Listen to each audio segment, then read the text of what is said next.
Kaka, kātangi hoki ahau, tihe, mauri ora, ena mana, ena reo rangatira mā tēnā koutou, tēnā rā tātou katoa. Kia ora, everyone.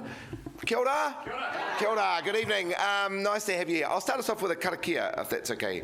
Ko ranganui e tu iho nei, ko papatua nuku e te koutou ake nei.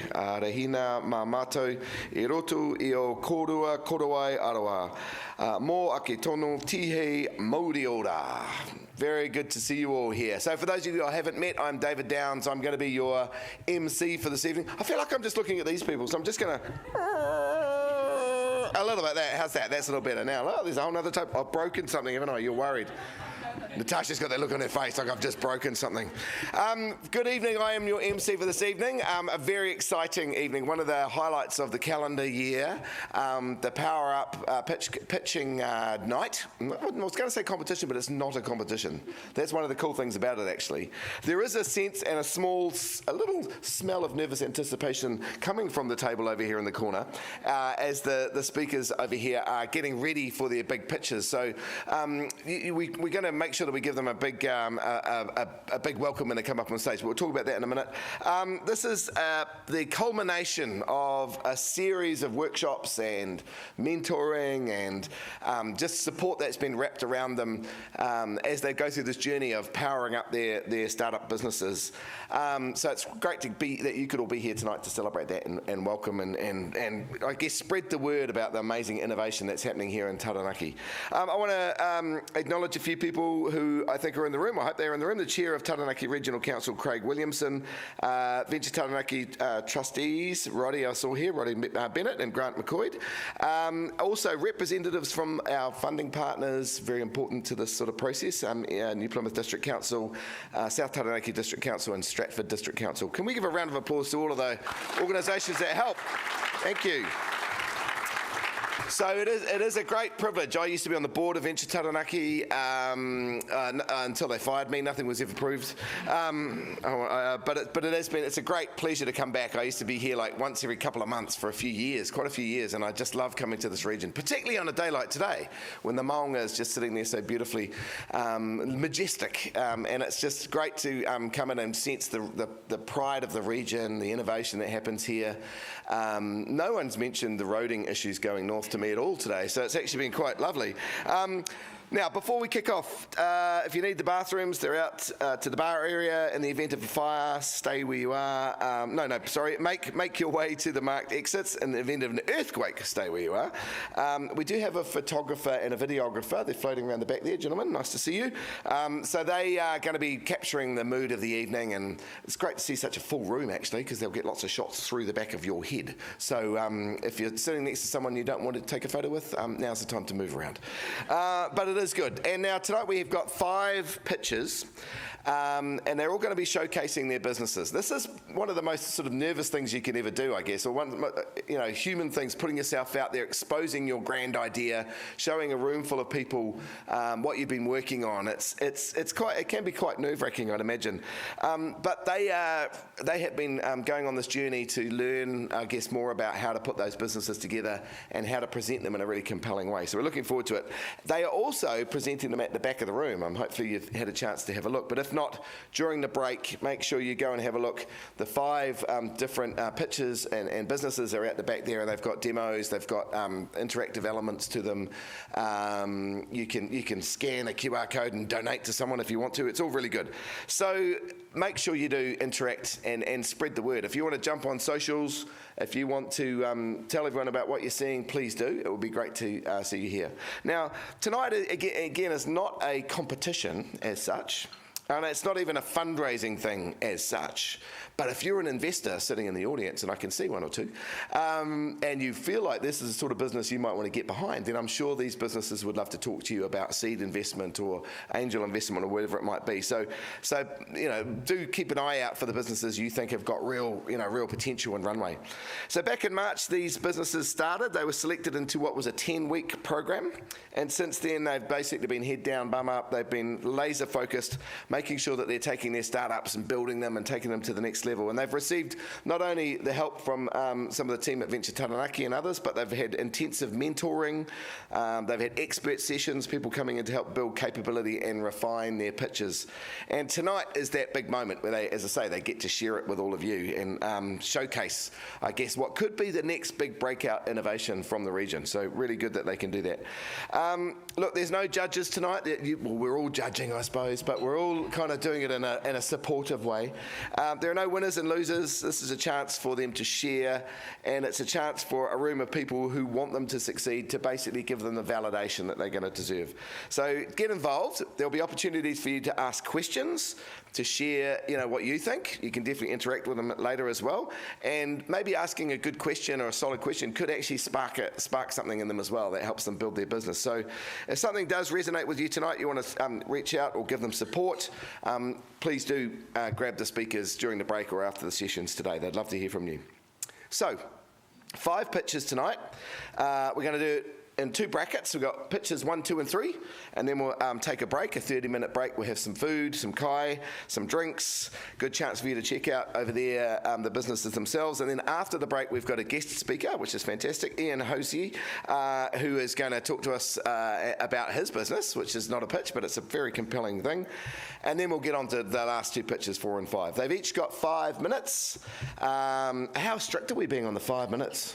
You're being pretty strict, are we? Okay, we're being pretty strict. So if I start wandering up and hovering by the side of the stage, you'll know you're getting close to the end of your 5 minutes. If I come up on stage, you'll know you're at the end of the 5 minutes. If I full-on rugby tackle you, you've gone over your 5 minutes, all right? This is how it's going to work. But after your 5 minutes, then you've got another 5 minutes for Q&A. And the Q&A is all of us.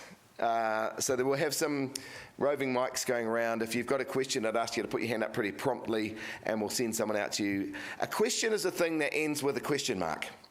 Not just a 2-minute long ramble about something that you thought of and that might have some tangential relationship to what they just talked about. It's a short, sharp question pitched to the people here.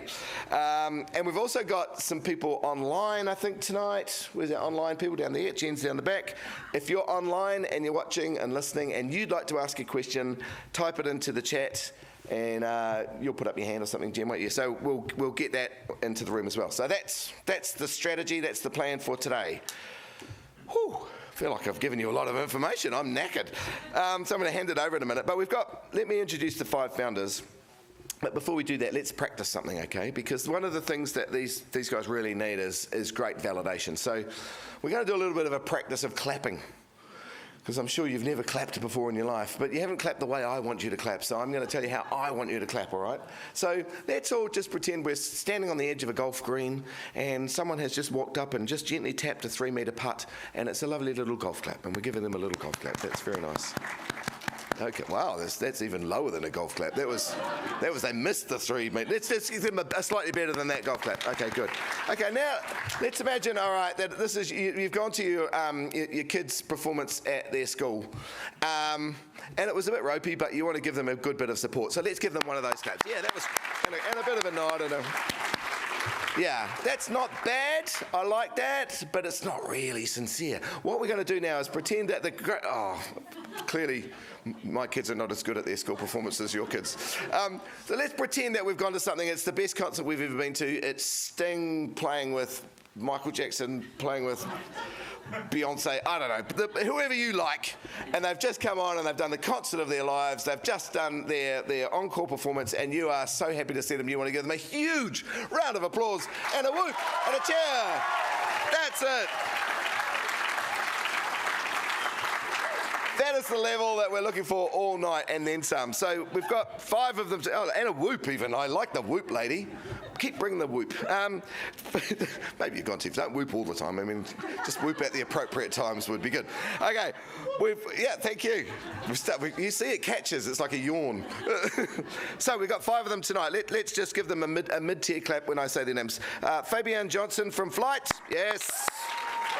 Shivani Narataka from Rooted Harmony, and apologies if I got your name wrong, Shivani. Sophie Walker from Green Loop.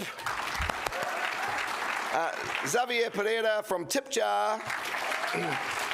Henry Saleman from Kermit Shade and Shelter. All right. So first up tonight, they chose their own positions apparently tonight. We're going to give them one of those level 1, top of the charts, round of applause. And please put your hands together and welcome, I'm covering while you get up here, put your hands together, our first contestant for tonight, our first person tonight. She's all the way from just over there, from Greenleaf, Sophie Walker!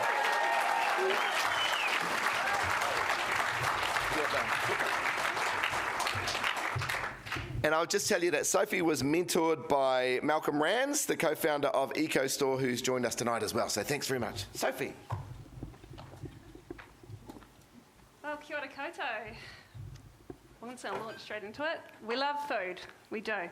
We celebrate with it. We connect over it. We build businesses around it. But there's another side to food we don't like talking about. The scraps, the leftovers, the waste. And most people assume that we've already solved that problem. We think we have. We've got it sussed, right? We actually haven't. Right now, thousands of tons of unrecoverable food waste from Taranaki businesses is still going to landfill every year. That means methane, that means emissions, that means throwing away something that still has value. Large businesses have options for food waste, but only if they have a capacity for a 140-litre bin. Some restaurants work with pig farmers, but that only suits a small number of businesses. So what happens to everyone else? The corporate offices, the staff rooms, the small businesses. For 92% of them, that's landfill. But what if food waste isn't actually waste at all? What if it's a resource? What if what we throw away today could help grow tomorrow? How about turning food scraps into a nutrient-rich compost that helps regenerate our local soils? How about making it incredibly easy for businesses to do so? Introducing Greenloop. Here's how it works. Instead of putting your food scraps into landfill bins, businesses can put them into a Greenloop bin. They squash it down, add our super duper micro infused bran, and once a week our smiling team collects it and replaces it with a fresh, clean bin. Nice and simple. The food waste is then taken to a local farm where it's fermented and composted. So instead of creating emissions, we're actually creating healthy soil.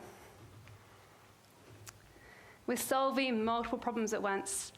We make food waste collection accessible for small and medium-sized businesses. We reduce landfill emissions. We support local agriculture and soil regeneration. And because our system is simple and affordable, businesses actually use it. Even waste management companies are partnering with us because food waste was never meant for landfill, nor was it meant to be trucked hundreds of kilometres out of our region to be turned into a commercial compost that we usually don't see much of. So let's talk about potential. In Taranaki alone, we've identified nearly 2,000 potential customers. If we capture the market here, and that's only here, the revenue potential exceeds $1 million annually. And that's only one region out of a total of 14 regions across Aotearoa. Looking at our market share here in Taranaki alone, with most businesses being small, medium-sized, the potential is 92% of the total market. The exciting part? We're still at the beginning. We launched in November. We already have 13 customers. We employ 6 staff, and we only need around 100 businesses to break even. And nationally, the opportunity is significantly larger. We're building something practical, we're building something scalable, and something that creates real environmental impact right here in Taranaki and Aotearoa. Now we're looking for the right people to help us grow. We're seeking expertise, partnerships, and supporters who can help us scale regionally and nationally. And if your business happens to want a better solution for their food waste, we'd love to chat. Thank you very much. Ngā mihi nui kia koutou. Well done. All right. How do we feel about that, Whoop Lady? What do you think? Yes, good. That's great. Now we've got 5 minutes for questions. If you've got a question, throw your hand up in the air. There we go. Our work lady's got a question. There we go. Cool. Over here, Natasha. Oh, you could yell. We could probably hear. Yeah, it's true. Here we go. There's a microphone over your shoulder. So what's the incentive for a business to use your service as opposed to just going to landfill? What's the price delta for that? Why would I do it? The price, I've actually got some handy little slides here. Lucky you asked. So the price is based similar on what the existing waste management companies are using.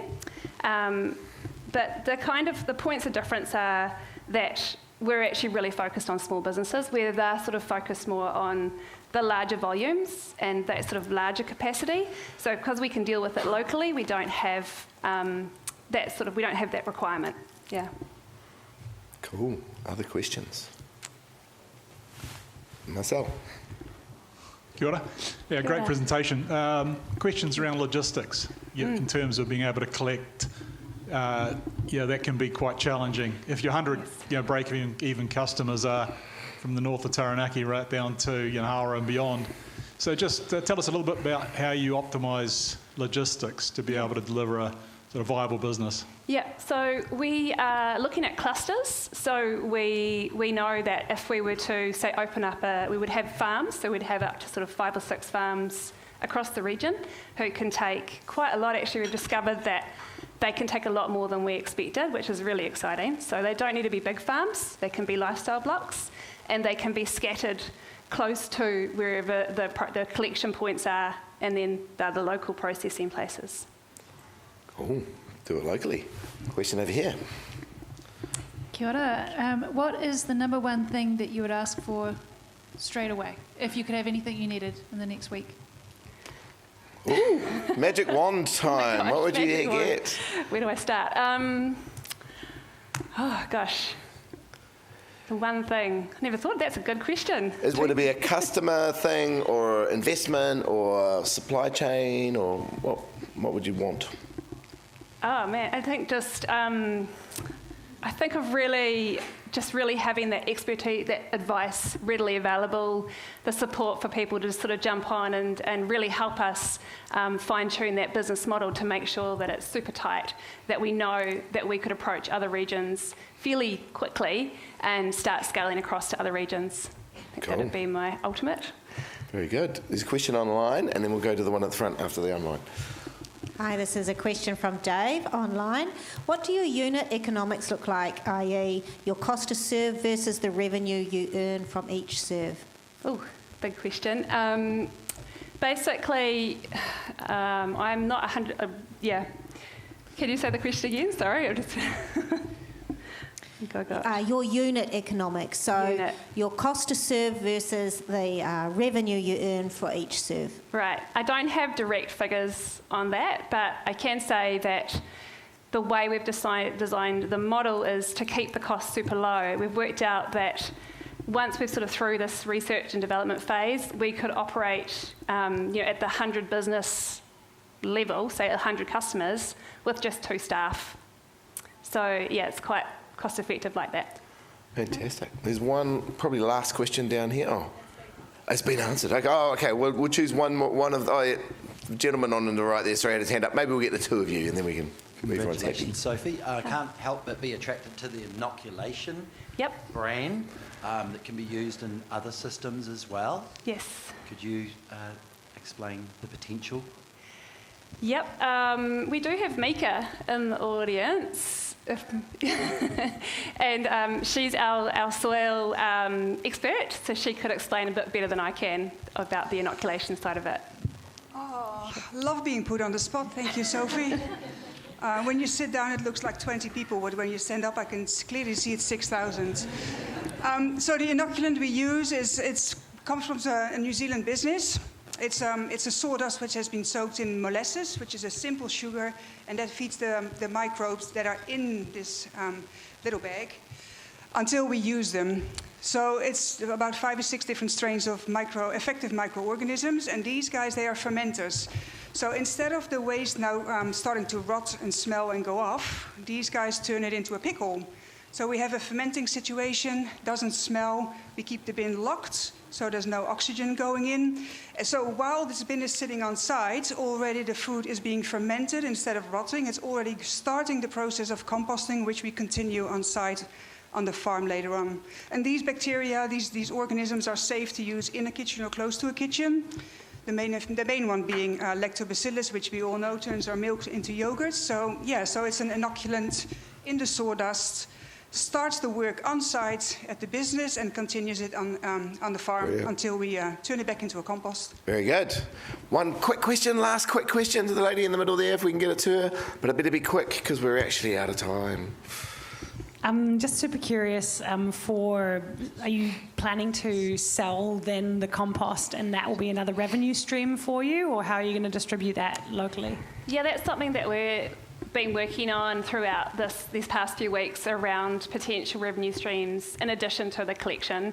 And yeah, definitely selling the soil or something that we can use to inoculate local soils in the wider region is something we've been talking about. That would be great to have some expertise in the area. Really working on how we could sort of package that up and like what that would look like and what it would cost and how would we work with the farmers if that was to happen. Yeah. Brilliant. Ladies and gentlemen, Sophie, thank you very much for going first. I'll take that one. Thank you. Awesome. Very cool. Not always easy to go first. Get to the next slide. Here we go. So next up, we're going to roll straight into it. Our next presentation is from a company called Tip Jar. They've got the demonstrations down the back there as well. Please put your hands together. A big one today. Alpha Xavier.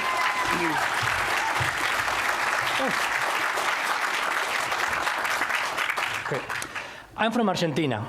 When I came to New Zealand 10 years ago, I was surprised that cash and bank transfers were the most common payment methods among the community. Back in Argentina, we already use QR codes to pay your mates or garage sales. You take your phone, scan, tap, pay. And nowadays, it's used everywhere, for businesses and even to pay for your bills. In New Zealand, nothing has changed. It feels that it's frozen in time. And that's likely not a problem for you. But it became a problem for me when my kids Almendra and Sebastian started school and joined sports club. I started to participate in activities that didn't have EFPOS.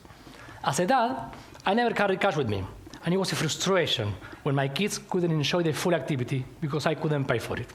And I couldn't even contribute to a cause I really cared about. As a chairman of a football club, I almost burned out by the time we wasted trying to chase late payers and reconciling bank transactions. With so many organizations like this in New Zealand, why is it that hard? I tried to find a solution, but I couldn't find it. And I noticed that it is very easy for payers to pay, but it's hard for organizations to set it up. You need equipment, you need a merchant accounts, you might need to pay up front. So I took my 20 years of experience in software development, and I created TipJar. What is TipJar NZ? It's a website that allows you to create a digital jar. Each jar gives you the tools to enable the collection of digital payments, Apple Pay, Google Pay, debit cards. You don't have to download any app, no hardware, and no login is required. It's live and it's running, and it's being used in different ways, to pay on split payments, to enhance gold coin donations. It's even being used to convert free events into pay-as-you-feel events without the hard ask. It's helping in political donations and different fundraising events. Each jar picks their tools. It can be an email reminder, it can be automations or QR codes. Now, it's free. A non-profit with $0 budget can use TipJar.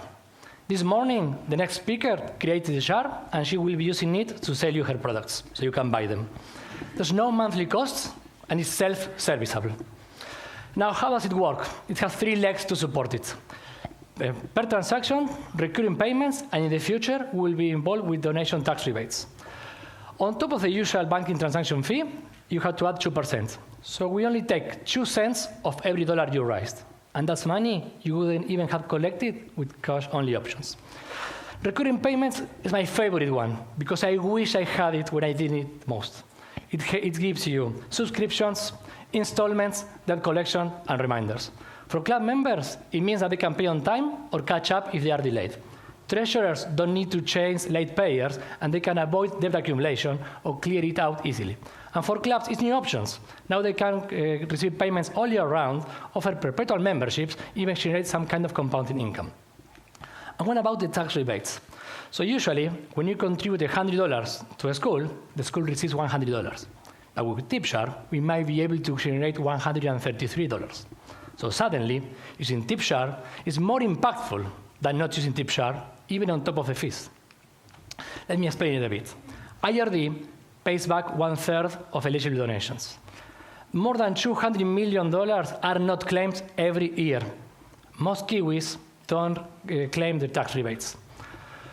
So what if now TipShare comes here, taps your shoulder, helps you transfer that amount into the organization, and now you have contributed an extra third with no effort. The technology is solved.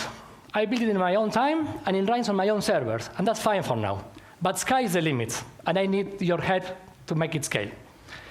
If you can help me connect with the next 100 nonprofits, if you want to become a partner or a founder, if you like to build both in any way, or know a foundation or a philanthropist that has a mission shared with this, get in touch.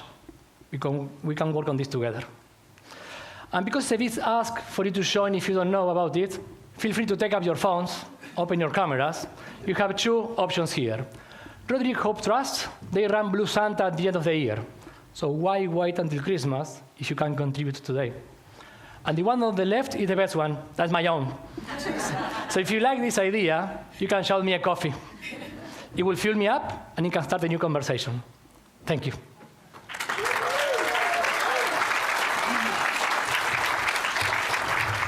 That is amazing. I just did a donation between walking from here to there. I did a donation, not to you. But anyway, it was a good pitch. I just should have mentioned that Kitty Stevenson, who's an EdTech founder and angel investor, was your mentor, yes, and obviously did a fantastic job, because that was a very good presentation. Thank you very much. Questions from the audience? Who's got a question out there? Down the front here. Right, here we go. Run in. This young man looks very much like the young man that was on your photo there, actually, doesn't he? That's very cool. The microphone runner. Just a question on your current setup. What's your maximum number of subscribers or devices that can be simultaneously donating? So we have two things over there. One is for security. You put a max amount of people that can go through at the same time based on the location. And then you have the capacity of the servers. There's no limit, really. This is very lightweight. And if it gets to a point where the servers get a bit to the limit, it's very easy to scale up and extend the capacity. So in reality, the limit is maybe customer service, or it can be something else, but it's not the servers or the amount of transactions that can go through. And you generate the QR codes as part of the... Yeah, so you get to a website, you can create an account, and you get straight away a QR code. You can use it to pay at the moment, and then you have to complete the payout process, that all the legal stuff and financial is checked. And yeah, so we provide the tools so that you can offer this. Very good. There's a question down the front table here, the lady with the hand up. Sorry, we'll come back to you. Where do you want to see yourself in 6, 12, and 5 years' time? Hopefully this is everywhere, and I'm not doing anything about it, because the way it's built is that most of the work is done in the beginning, and then it works and it maintenance. So what I would like is this to be used everywhere, but that doesn't mean that it will be overwhelming for me. What I would like to see is that there is more people that can be in charge of sales, customer service, and I would honestly trying to be solving different problems, right? So I am not on TipShare as my, it's not my business. It's not what I do for a living. I'm a software developer, and I have an IT consultancy. So what I want is new projects every 6 months. So I will be very bored about it if I am the only person there. So yeah. He's an honest nerd. Right, Arun in the middle there. Oh, one of you, sorry, big pardon. Great presentation, mate. Interested to hear a bit about what use cases you see for the recurring payments. Yes, so for the recurring payments, so in the case of, so you can offer memberships, right? For example, my football club, we you can be a club member only the year you play. The way it's set up, you pay to pay your subs, that covers your cost, the competition cost, and next year, if you don't play, you're out. So if a football club now allows you to pay a bit quarterly, right, $20 per quarter, they might keep you engaged forever, right? So there are situations that today don't exist, but this can be an enabler. Then subscription, this is also the service of subscriptions. You have those offerings when you can pay monthly and receive your meals every week, right? So recurring payments also is a way as installments to pay for large sums in split payments. So there are different scenarios where this can be applied. In my particular experience, it's helping to allow payers that have to pay a lot in small chunks. Yeah. Very good. And then in the middle, Aaron. Lovely presentation, always interesting. Now, what is holding you back from? Sorry, something wrong. I'll try and speak louder. Can this also be used for at a retail store or a cafe? It can be used. I feel that FPOS will be more suitable because whereas you pay a fixed amount, you likely have a lower cost per transaction. So if you make a lot of transactions on the day, this is not ideal. But if you have the seaside market or you do it a few per year, FPOS is not convenient. You have to get the equipment, you have to rent it, and it's a risk, right? So I feel that there are a lot of business opportunities if the conditions are the right ones. Very good. Got one at the back there with online again. A question from online. How do you sell this to your customers? So what is your total market size in New Zealand? So there are 2.5, there are some appendix. So what I'm aiming at the moment is schools, sports clubs, and non-profits really, because it's unserved markets. Most of the money usually goes through businesses, but there's a lot of money here as well. In the case of schools, I send a cold email to them all, and we have many demos booked for the following weeks. So depending on this, how this works, we will know what's the size market that is keen on testing it. So the total size that I'm aiming for at the moment is sports clubs and schools. Yes, and that. I have one more question. Oh, we've only got time for one more, and I'm sorry, it's this gentleman here because he put up his hand a lot earlier. I'm sorry. I'm having to keep us on time. A lot of questions. You can always talk to Xavier at the break, but this young man would like to ask a question. Yeah, so when it comes to, you were talking about how in Argentina and all these different countries, you see, I guess, sort of things like tip jar in grocery stores and markets like everywhere. How do you expect for tip jar to be able to make it to that stage where it's in the grocery stores and everywhere around in public? I think it's mainly about regulations. Today, the fintech market in New Zealand is quite restricted, and banks are part of the process without any exception. So there is a lot of conversation about the fintech situations and how government is catching up with open banking. Once the regulation starts to be more flexible, there is room for tip jar and others to come through. In the case of the rebates, IRD is talking about changing how they work, and there is much more room for tip jar to not only be part of the transactions it covers, but also help on the collections of the rebates that are beyond our own transactions.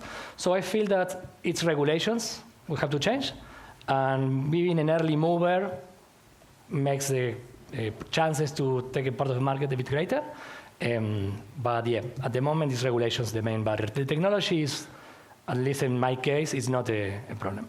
Very good. If you didn't get a chance to ask a question, make sure you hit them up during the break. And big round of applause. Thank you, Xavier. Fantastic. Thank you. Love it. Love it. Right, we've got one more presentation and questions before the break. This person was mentored by Rachel Perrott, the co-founder of the Green School in Taranaki. Wonderful to have you here as well. And our next speaker, and we want one of those really big rounds of applause because this is the last one before the break, from Rooted Harmony, Shivani Nardekar. Please give her a big round of applause. Thank you.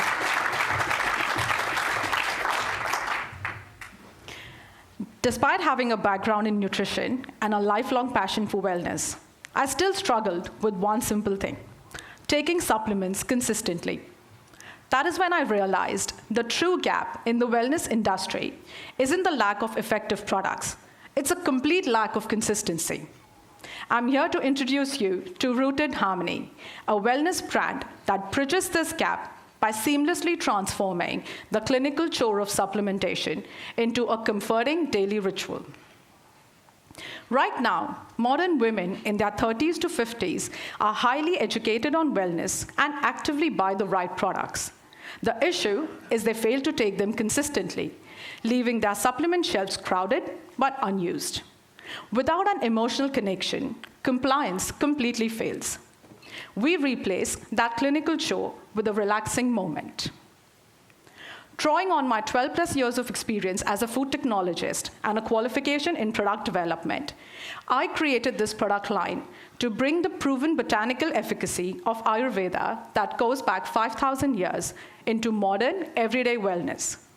Instead of just mixing traditional herbs, our core philosophy is that every ingredient must serve a specific functional purpose and work synergistically. For example, in our celestial calm, the ashwagandha acts as a key herb in reducing cortisol and calming your nervous system.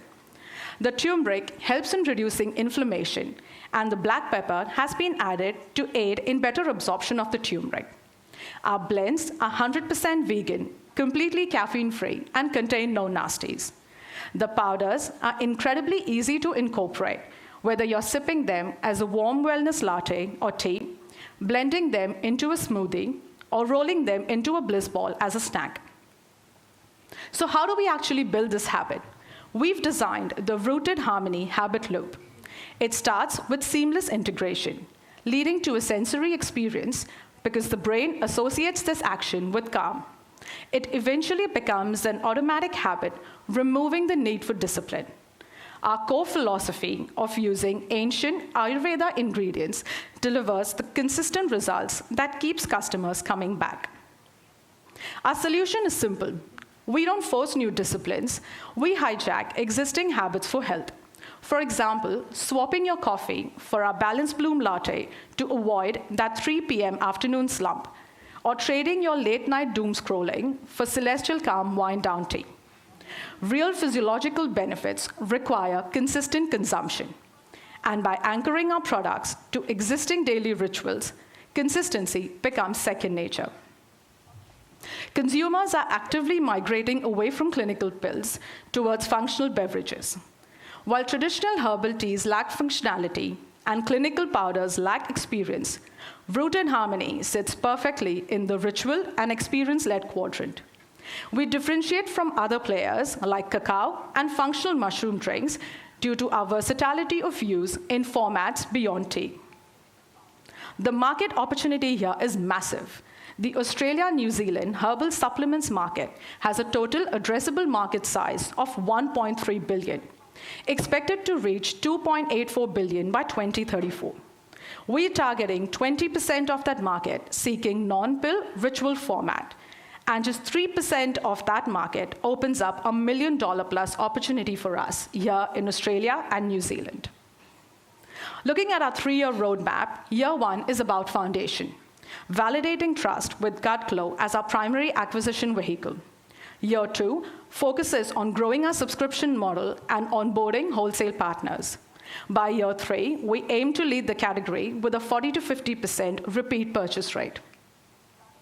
We already have proven market traction here. Since launching in November 2025, we are moving 40 bags a month. Our year 2 milestone is to reach 120 bags a month, which is our critical threshold for current operational break-even. The real profit engine here is our margin. We operate at a highly scalable 70% gross margin. A brand is only as strong as its execution. At Rooted Harmony, we've built a team perfectly balanced between product expertise and growth capability. My focus is bridging the gap between time-tested botanical efficacy and what modern consumers actually need. Which brings us to why we're here today. We have the brand, we have the product, and the consumer psychology dialed in. We are now seeking a retail growth mentor to introduce us to like-minded New Zealand retailers and help us grow sustainably. We're looking for partners with retail expertise, mastery in in-store activation, and the operational scale to support our inventory demand. We're ready to scale intentionally, and we'd love for you to join us. Thank you.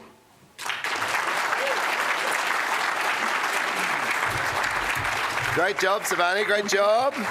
Right, we've got 5 minutes for questions. There's one right in the middle there, thank you. Well done. That's amazing. And I love that you're creating the habit forming around that. So I'm really curious, what kind of subscription or payment options will you provide for your customers if they're really committed to having it on a consistent basis so that they come into your network but also are staying on board? Yeah, so currently on our D2C model, we have a monthly subscription. So the way the bags have been designed is that every bag has 30 servings. So if consumed daily, it should last you for a month. And so you've got the monthly subscription, which has got the 10% discount as well. And so that's then, how just they kind of roll into it. Yeah. If you need a subscription provider, I recently saw this really great presentation about a payments thing that you should look into, by the way. Yeah. Another question. Down the front here. This time I'm going to definitely go to you. Thank you very much. Sorry, I shut you down last time. That was awesome. Thank you. I would love to know what it tastes like. I feel like that was slightly missed because I'm intrigued now, but I would love some description. My question is that you were talking about 70% gross margin, but that you want to distribute through retail, and obviously that definitely changes how much you're going to charge or receive for that. So in terms of your growth, have you looked at that, how that might hinder it, or? Yeah. Yes. So with the 70% gross margin, when we come down to net, right now with the D2C, we do spend on Meta currently as well. So that percentage roughly is around 30%, and which is typically around what I think the wholesale partners look at as well. It's a 30 to 40% kind of discount on your RRP. So we factored that amount in. So from a D2C model, we're looking at spending that on Meta, whereas on wholesale, we look at that as a reduction on the RRP pricing. So yeah. Very good. And to taste it, I can see at the back of the room someone is preparing. Sorry, I just didn't mention that. You can taste it during the break. We've got some tasting there, but essentially the Celestial Calm, the thought process was like an elevated turmeric latte, so it tastes a lot like a turmeric latte without the sugar, I guess. The Balanced Bloom was, the inspiration was like a spicy chai, so it's similar to that without the sugar. And the Gut Glow is a little bit different. It's like a herbal tea. You're not going to make them drink the one that makes them all sleepy, though, are you? No. We've got a whole other half. Yeah, okay, good. Okay, good. Maybe when the last one's done. The last one's done. You can have that one. Any other questions? Questions? Oh, over the side, Marcel. Thank you. Got a good helper there. Yeah, great presentation. But this is an incredibly competitive space. Tell us a little bit more about your marketing and how you're going to stand out. Yes, I think our point of difference really is the fact that I guess the focus is around ritual building and how we can really weave into, I think, existing routines that people have. So I think like an example that we used was we're not asking you to add another drink. We're asking you if we can potentially, if you're committed to your wellness journey, is there a chance that you could swap your morning coffee or even your second coffee for the Balanced Bloom? And then I guess when they start seeing the benefits, there's a commitment to then, I think, just kind of continue that as a part of your daily ritual. So I guess that's really the point of difference, and the fact that it's natural. And I guess the main point is that with clinical, I think, supplementation of pills, it does seem like a chore, whereas for Rooted Harmony, the blends are in a way that can be enjoyed in multiple formats. So like the Balanced Bloom, for example, you can have it as a tea or a latte, add it to your smoothie, or even as a bliss ball. So there are multiple ways it can be consumed, which makes it easier for lifestyle integration. Very good. We've got time for one more question. There we go, Ian. Yeah, great presentation. Thank you. You've got quite unique ingredients, and I don't see too many of them that would be growing in New Zealand and would be imported, I guess. Have you thought, as you grow, how your supply chain is going to manage that type of growth with such unique ingredients? Yes, thanks for that. So ashwagandha is Taranaki grown, so we've got the local supply coming from here. Felt like a leading question. Yeah. And then for all of the other, I think specifically the Ayurveda ingredients, they're all they will be imported imported from India. So I think currently our suppliers are New Zealand based, but it's just making sure that we build those relationships when I think the volume goes up, and then just ensuring that they are compliant from everything that New Zealand requires as a market as well. So yes, I mean, we'll have to go beyond New Zealand once we scale up, but there's a lot of potential with countries like India, potentially where we would get them from, and they can definitely handle that kind of volume. Brilliant. Ladies and gentlemen, put your hands together for Shivani. Well done. Thank you, that was great. Fabulous. Right, we are going to take a break now. So during the break, as I mentioned, go and have a look. I can see that there's been some of those beautiful teas have been created. We've also got some food, some nibbles, etc. So help yourself to those as well, and a bit of networking. And we'll come back in 25 minutes. So that would make it... Exactly. That's what I was going to say. 7:25 on the dot. We'll be back. Thank you.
for the weekend. Starting from a town in the East End. She says she doesn't know her feelings. Well, girl, just tell me what you're thinking.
Calling hard, I'm steaming. She said, can I call? I've been thinking. I said, I'm out with the boys drinking. I said, I'm out with the boys drinking. The green superintendent flies to the edge of the sky. Listen to him whisper, he's the king of surprise. Mr. Salty Decline with the good guy line. Calling out your name, he don't need a reply.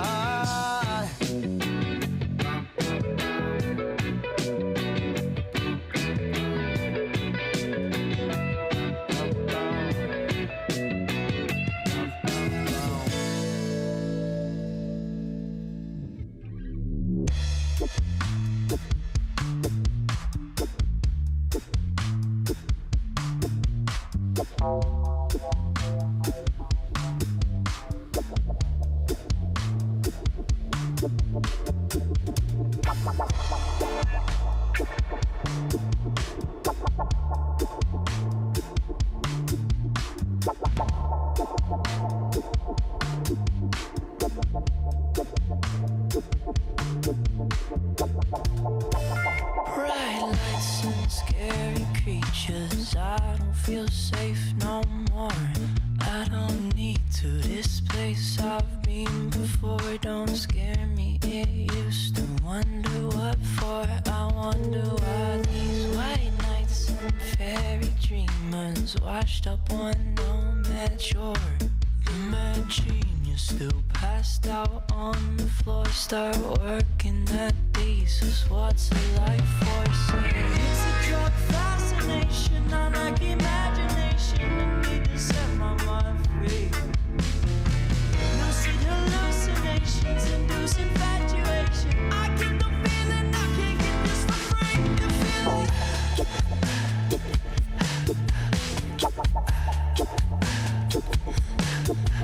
Feel like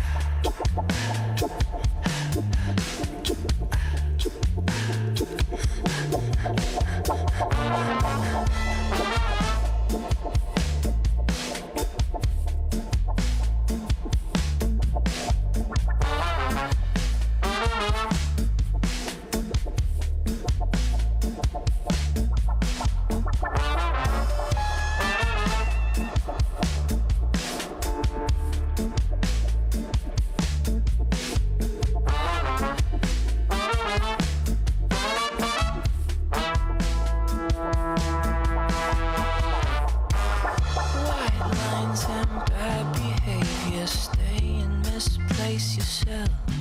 When you need to, you got to lose yourself. Embrace all you've been through, learn to be held. I know that you see exactly where you wanna be. Gotta start with what you need, don't gotta start with what you need. You could learn it for yourself, so don't try to be like me. I'm off in my own world, take this and you might see that. It's a drug of fascination, I like imagination, and need to set my mind free.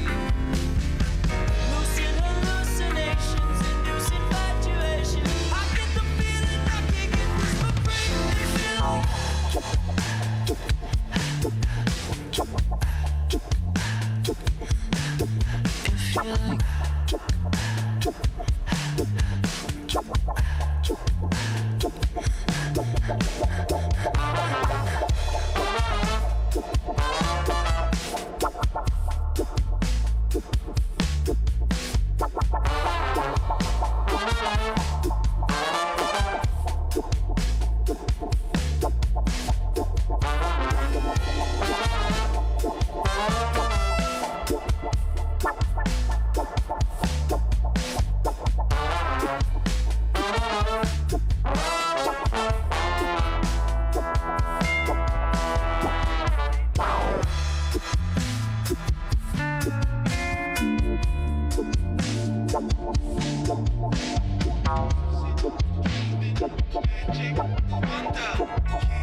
See this spell I'm under, make you wonder with that rhythm.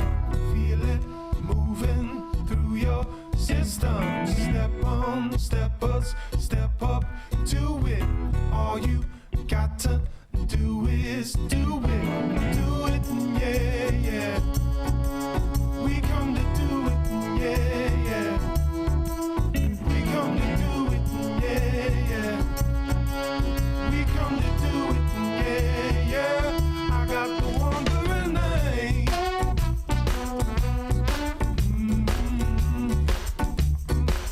I got the wandering eye.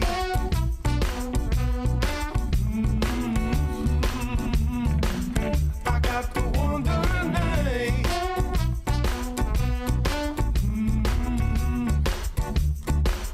I got the wandering eye. Oh, you know I got it. Oh, you know. Oh, spot the sun, it's a crazy scene. Everybody gets a picture in my magazine. Just like the paparazzi, you won't even ask me, no, no. Well, all you got to do is just show people look up high. Can't help but spy from my wandering eye. Something beginning with the capital Q, capital U. If you could only check my view, we come to do it, yeah, yeah. We come to do it, yeah, yeah. We come to do it, yeah, yeah. We come to do it, yeah, yeah. I got the wandering eye.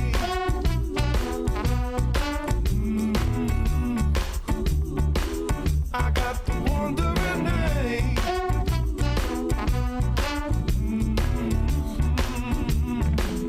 I got the wandering eye.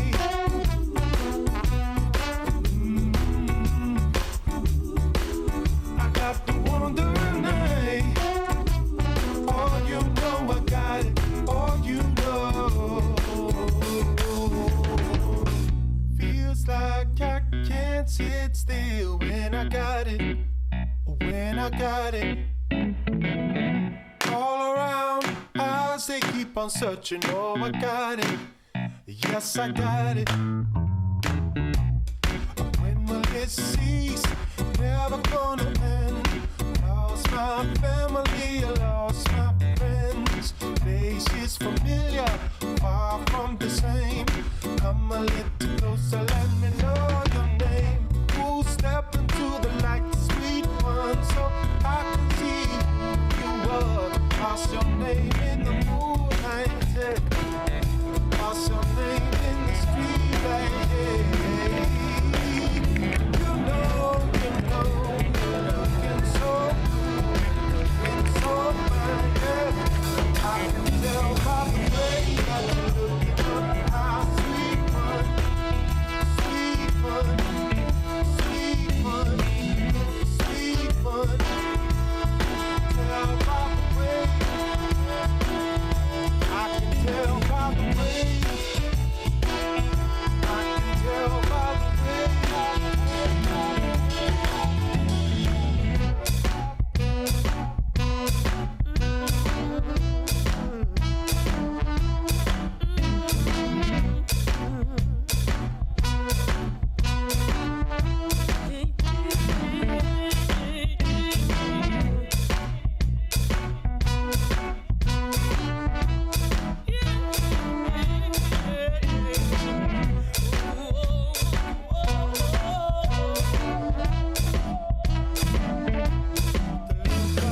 Well, can I ask you all to come and take your seats, grab your glasses, come and find your seats. We're going to get started in 2 minutes.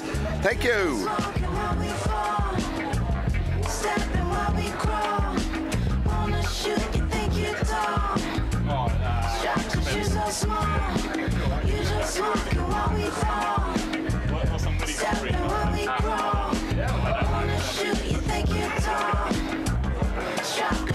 Small, not guilty.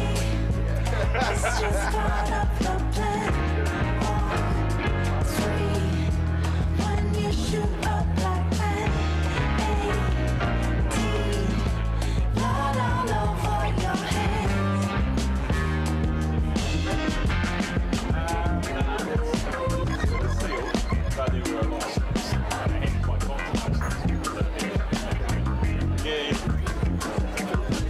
Don't pull your guns, wanna kill just for fun.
am I in all?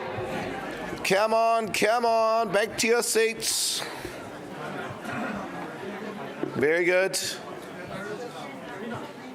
Come on back. Great to have you back. We've got 2 more fantastic pitches for us.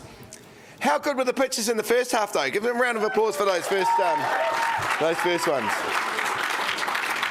No pressure to you two, gentlemen. No pressure. You've got a hard act to follow. Act 1 was pretty damn good, so we're looking forward to hearing from you. Now we're getting ready for our guest speaker, and it's lovely to have a guest speaker with us this evening. It gives us a bit of something outside-in sort of thinking.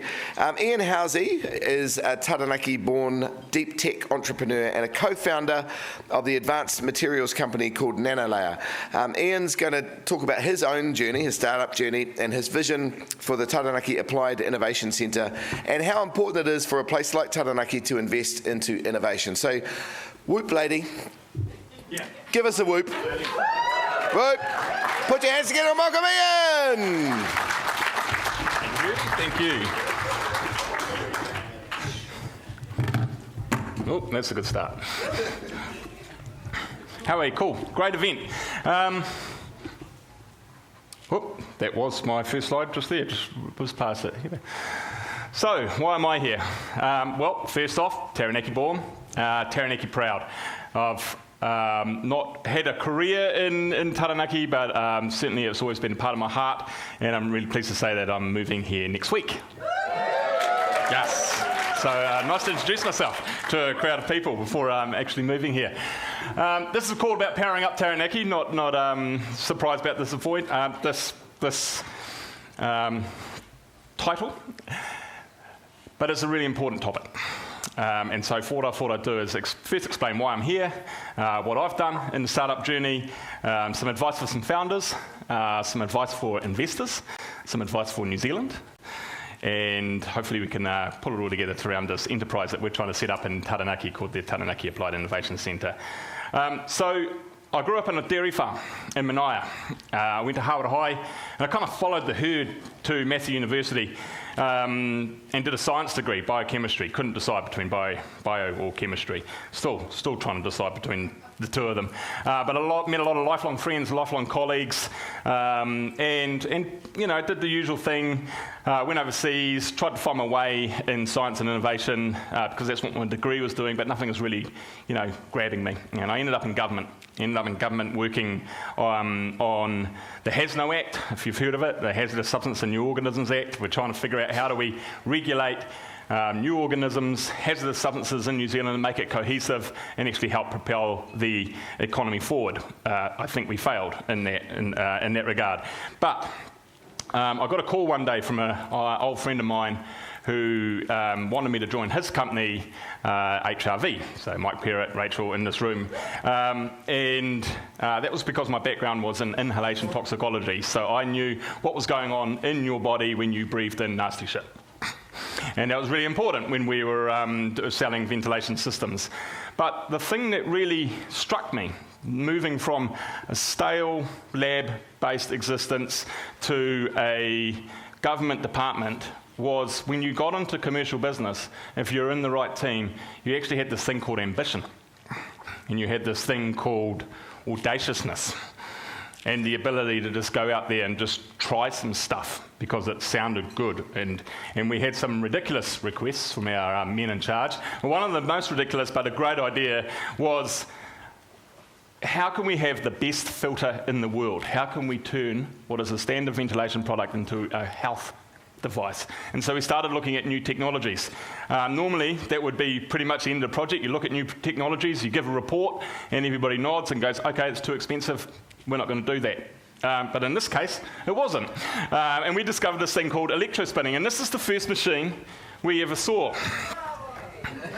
Doris, and it's a good way of actually explaining what electrospinning is, right? Because it's a little bit scientific, so excuse the big words.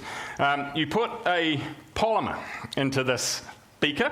That could be a plastic or it could be a biopolymer, so something naturally derived or something from the plastic. You dissolve it into a solvent, you pump it, usually, through a hose or something like that, and you get a little droplet sitting at the edge of this pipette here, a little droplet, and then you whack on the volts.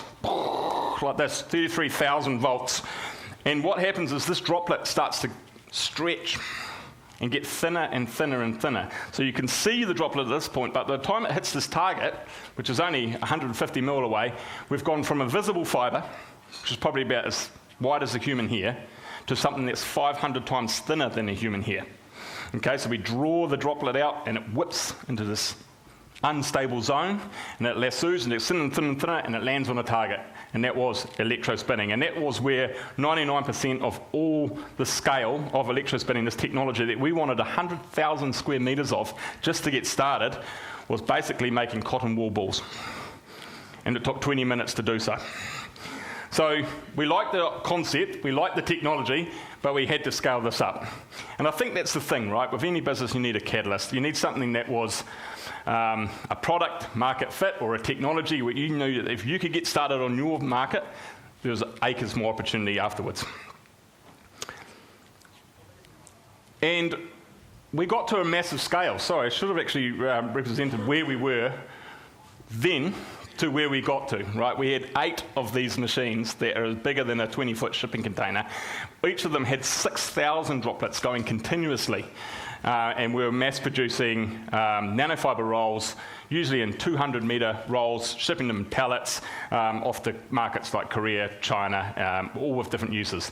And as we were growing, because we were almost outpacing our own ideas and our own thoughts, we had to actually make products to fit our emerging capability, right? We had to prove that our manufacturing technique was developing products that were useful in the market. And so we developed a whole bunch of brands. Dermalayer, which I'll go into more, but that became the fastest non-invasive skin platform, the skin delivery platform to deliver active ingredients into the skin beyond injections. Okay, so all natural, and I'll explain more about that soon. Filters. Filters were our bread and butter. We're in every HRV system, filters. So if you've got an HRV system, you're breathing through our filters. But of course, we were going into high-end filter applications, defence, things that could capture certain pollutants. And of course, when COVID came along, we were the first company to use natural extracts, which is Manuka-based, to make fibres in face masks that were H1N1, SARS, and COVID repellent. And by the time we proved that, the pandemic was over and nobody bought anything. Sonolayer was the world's thinnest acoustic fabric in the world. So if you think about something that's trying to absorb sound, like that big thing up there, they're usually very, very high surface area. But if you can shrink that size, but actually have this equivalent surface area, you've got a very, very thin sound-absorbing fabric. So that was Sonolayer, and we use that from anything from wall linings right through to the little buds that go in your ear in electronics and Apple earbuds. And Xantulayer is a veil, they call it a nanofiber veil. It sits in between carbon fiber composite layers. It soaks up the resin and makes resin tougher. Okay, resin is a lot like glass, and we're trying to make it a lot more like rubber. So it was really, really great for fishing rods. You can actually get a massive bend on without breaking your rod, and a lot of the rods that use Xantulayer offered a lifetime warranty because of it. So no matter how big your fish was, we could handle that. Lots of awards and a great journey. Dermalayer is proven to be the fastest non-invasive dermal delivery system in the world, and I need to explain it a bit more. So basically, this was our skin health platform. We took collagen from waste hoki skins. So hoki's one of our biggest fisheries in New Zealand, and there's tons and tons of fish waste going in the form of skins, which is often given to rendering plants or fertilisers and not really used for high value. But there's super amounts of collagen in there, and collagen is an extreme premium ingredient in the cosmetic space. We had to be something different than a collagen brand, so we learnt how to turn that collagen into fibres, and then we learnt how to carry active ingredients in those fibres. So if you can imagine a one-ply toilet paper of collagen, we could apply that to wet skin and it would dissolve instantly and carry all the active ingredients in that fibre, in that textile, straight into the skin. Incredibly successful in forms of I guess our clinicals, our market access, and we actually sold to about 50 brands and still selling to over 50 brands across Asia, the Dermalayer platform. the clinicals, the regulatory environment, getting out there and actually selling our product, but also our country to foreign brands, foreign markets, was one of the biggest challenges that I've ever seen in business. But we're really proud of our clinical results. The only way to get active ingredients deeper into your skin is probably by injecting them. We're 150 times more beneficial of delivering actives into the skin than creams and serums, which is your typical platform. In 2022, I had one of those rare opportunities that founders mostly never get, and that was the chance to step out of my business and actually do something different. Nanolayer at the time was growing consistently. We were becoming more of a manufacturer, and we had to focus really deeply on how to be better at making our fibres, less so coming up with new product ideas and entering new markets, which is probably my forte. So I got the opportunity to work with new startups and apply all the journey and all the knowledge that we'd actually found in our growing of Revolution Fibres or Nanolayer, and actually give it a bit more of a fresh perspective and actually say, well, will my experience help other startups? And as it happens, I hope it has. I've been working in additive manufacturing, 3D printing, large-scale 3D printing.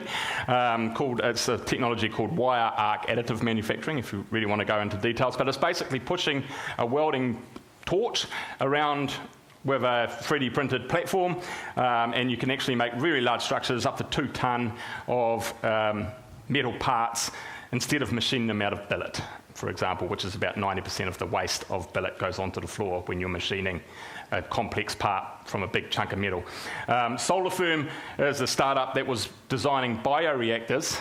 These are things that grow bugs, and these were all with advanced lighting systems that could allow photosynthesis to be a 24/7 production technique. So photosynthesis only happens in the day, and if you can actually feed a tank full of bugs carbon dioxide, give them the right light, they'll start to spit out sugar. We import all our sugar into New Zealand, and sugar cane and palm are incredibly destructive crops. So this is an alternative way of making sugar that could be, a way better way of introducing sugars into New Zealand manufacturing. And the other one is Saprotec. That's the final one. So Saprotec, plant-based levers that we've developed a technique that we can actually drop entirely plant-based biopolymer mix into the plastic leather manufacturing company's machinery to come up with a biodegradable leather that performs just as well as animal leather and plastic leather. So pretty cool companies to be part of, and I've found that our journey in the nanofiber space is actually really relevant to most startups, okay? Like we do see most startups in New Zealand follow a similar pattern. But also I wanted to get a taste of governance. So working with KiwiNet, got to mentor startups, working on the Biotech New Zealand Council, starting to figure out how, as an industry, can we grow and foster a biotech economy. So the big picture thinking about in industry groups, and also the minerals to materials research group, which is based in Greymouth, which is a local incubator trying to figure out how to get more value from all the mineral resources that the Westport area has, right? So they're just exporting crude gold, for example, so figuring out ways in which they could refine that gold and get high value. Cool journey. So on this journey, I've made some observations. And they're not that hard to see that you have to see them through a microscope. They're pretty bloody obvious if you've been in the field for some time looking at Marcel there. He would have seen all these. We have world-class innovators. We have world-class scientists. We have world-class businesses. But we put the handbrake on them before they even really start. New Zealand funds science and innovation poorly. I'm talking half of the OECD average. And this is not just government, although government is doing quite badly and worse under this current government, but that's also industry. Industry have a role to play. Industry have a role to play in adopting new technologies, local technologies, and trying new stuff. And investors. Investors in New Zealand are not putting enough money down, and so their investments are actually not having a high chance of success because they're poorly funded right from the start. We've also got this problem of ping-pong politics going on in New Zealand. This has probably been 10, 12 years of changing priorities, working groups, reports, merging the whole science industry, and it's really led us nowhere. Countries like Singapore have actually come out and said, By 2030, we want 30% of our food made in Singapore. By 2050, we want 50% of our food made in Singapore. That gives scientists and innovators and business something to work for, right? They know that target's never going to go, and they know if they're part of that ecosystem, they're going to be supported because they're dealing with a national vision. What we're lacking in New Zealand is a bit of a national vision on where we're going. And I would say we've got too caught up in our fossil fuel addiction. We have resisted renewables, especially in the regions. And globalisation and urbanisation has not been kind to regional New Zealand. We have had a lot of foreign companies coming in, extracting wealth and leaving us with environmental damage or maintenance contracts, whatever. It's not actually been too good for us. We've actually got to start to grow, especially in the areas that matter the most, like food and energy, resilience, and our own companies from within. But grassroots innovation exists everywhere. So that's one of the great things about New Zealand, that there's pockets of brilliance everywhere and people using existing technologies or inventing new stuff and applying it to their region.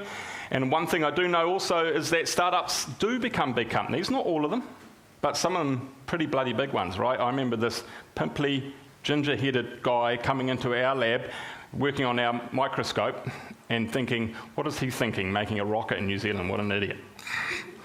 And that's Peter Beck, right? So, and that was 12, 15 years ago, right? So you never know who's around the corner. But one of our big problems in New Zealand is this funding gap, right? Mind the gap. If you've ever been to London or any place like that, we've got a pretty big funding gap. And we've got a funding problem because we're way too risk averse.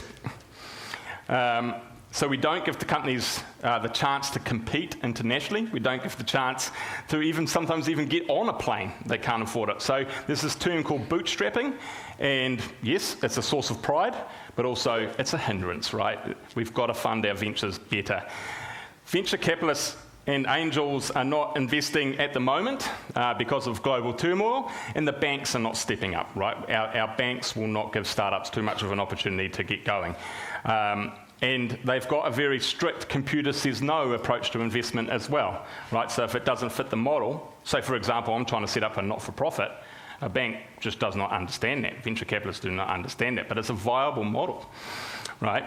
So we've got to actually start to look at ways in which New Zealanders can invest in companies early, but not bring them up to the edge of the cliff and push them off, because that's what we're doing. This Series A is where the foreign money comes in.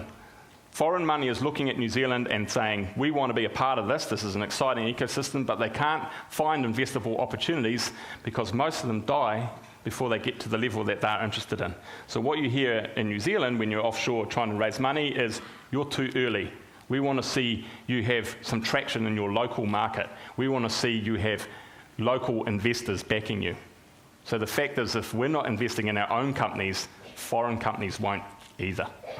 So that's one of the big challenges that we've got. So we've got to fix this gap. We've got to mind the gap. And in regional New Zealand, I have to say, it's more prevalent, right? Because most of the venture capital money is sitting in the urban centres. So in the regions, we have to figure out a way, maybe a more creative ways about investing in that gap. Otherwise, we won't get the Series A's and we won't get the big dairy factories that we're all chasing. And what I realised, as I've been helping with these startups, is actually, and David, you were here in these times, right? We had what I call the good old days. We used to have project grants, right? We used to go to the government and say, look, I've got this idea. And they would say, great, this is a good idea, it fits our market, it ticks all the boxes, here's 40%, go out there and do it. Set up a business. We want to set up our business without these project grants. And we had a network of advisors and government officials. It sounds terrible, but actually they were brilliant. They were networkers. They were connecting us to other businesses, connecting us to investors, connecting us to overseas markets. Rest in peace, Callaghan Innovation. They were a very, very great resource to us. And also active angels and VCs. Venture capitalists nowadays are very, very passive. Back in our day, there were mentorship programs. There were places in which you could actually go and train and learn to refine your pitch or meet investors. And actually it was more of a community affair where people were actually trying to lift everybody up through I guess, what I would call capability building. Yeah? And NZTE and MFAT and Kia and all these people are out there, Kiwis and other nations, helping companies like ours try and get a foothold in some of these challenging markets, right? So we backed our manufacturers a lot more. We've got obsessed a little bit in New Zealand with AI and SaaS, that we're not that different with those kind of things, but food and fibre and energy and things like that, we can actually produce different things. So we've got to bring it all back. I can't think of any other solution but then to get in there and support our startup communities. And that's why things like PowerUp are so critical in regions like this, is to generate a movement and create support and mentorship for those people who are willing to give it a go. Investing local, right? I think that's going to be a massive paradigm shift for investors soon. You can't see the results of your investment if you're investing into a fund which is mostly investing overseas. If you invest local, you can see the difference. You can see the business. You can contribute to that business. You can see new jobs being created. You can see new energy that comes with a startup culture. So we're making it so hard for our founders, and we're not backing New Zealand products and technology enough. The New Zealand government has just made a big song and dance about finally using wool carpet in its buildings. That took 40 years of lobbying. 40 years of lobbying to try and get our own government to use wool in its carpets. We have got to get better at using our own tech and our own products, markets and services, and that really does fit in a local sense for sure. We need more government support to fund the gap. That might bring more international investors in and helping them actually see the value in investing in seed capital as opposed to Series A capital.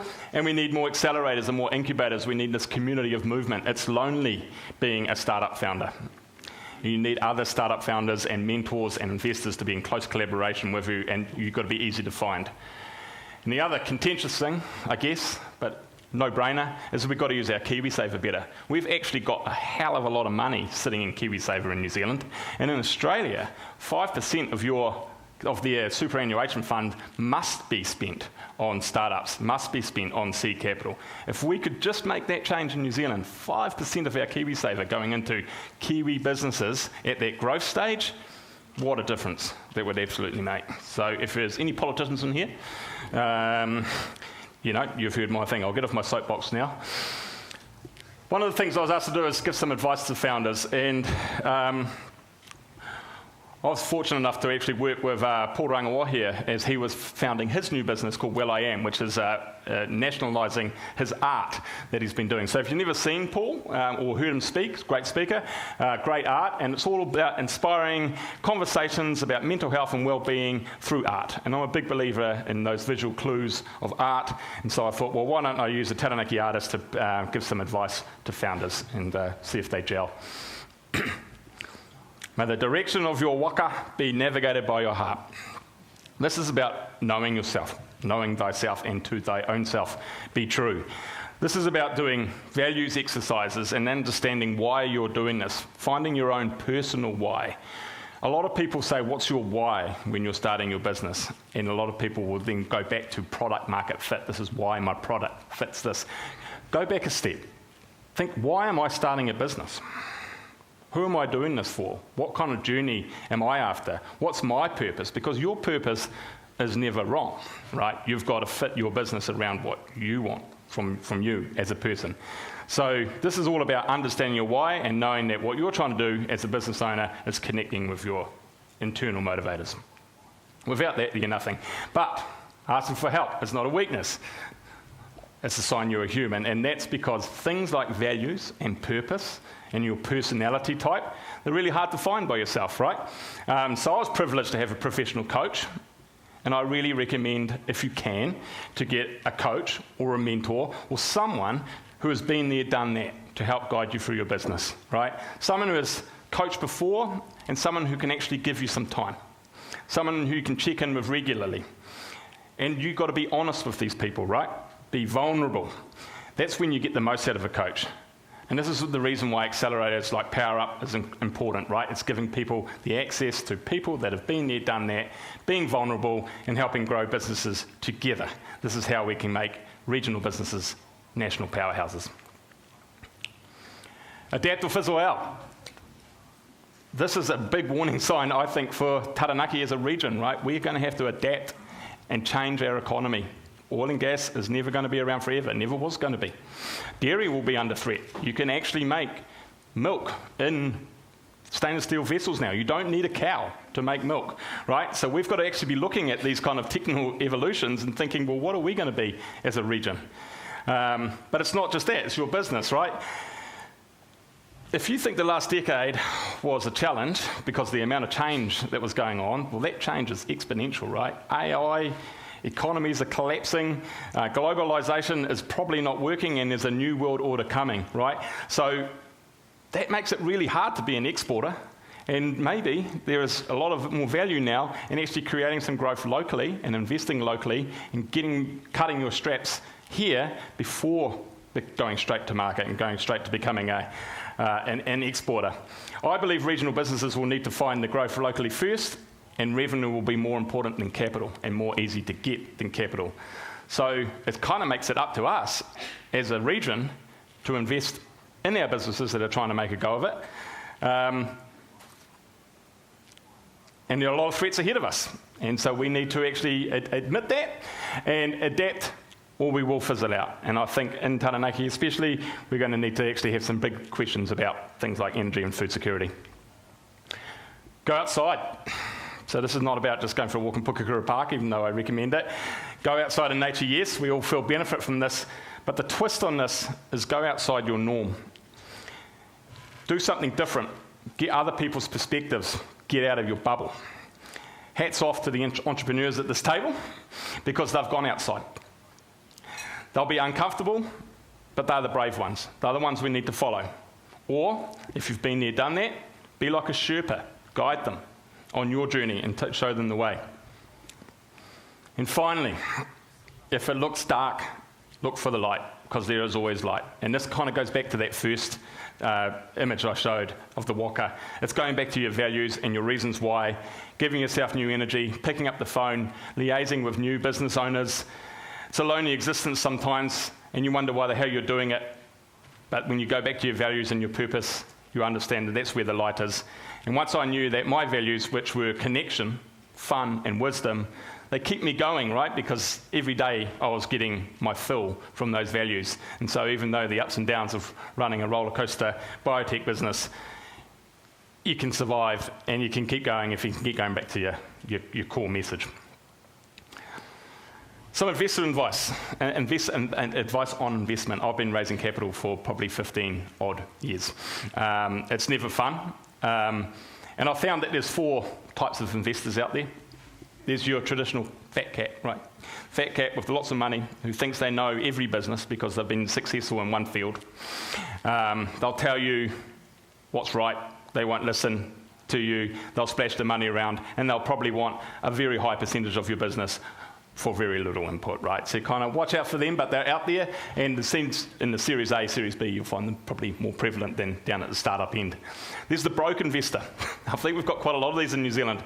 They call themselves investors, but they actually don't have any money that they're prepared to deploy, right? They like being called an investor, they like going to investment events, but it's disingenuous if you haven't got the money to actually contribute to a business that you genuinely like, to waste the time of the founders by pretending to invest if you're not actually investing. Ask yourself, when was the last time I did invest?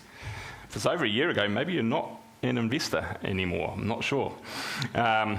Here's where Marcel told me 99%, I was about to say 90% of New Zealand investors sit on this bottom corner, the sheep.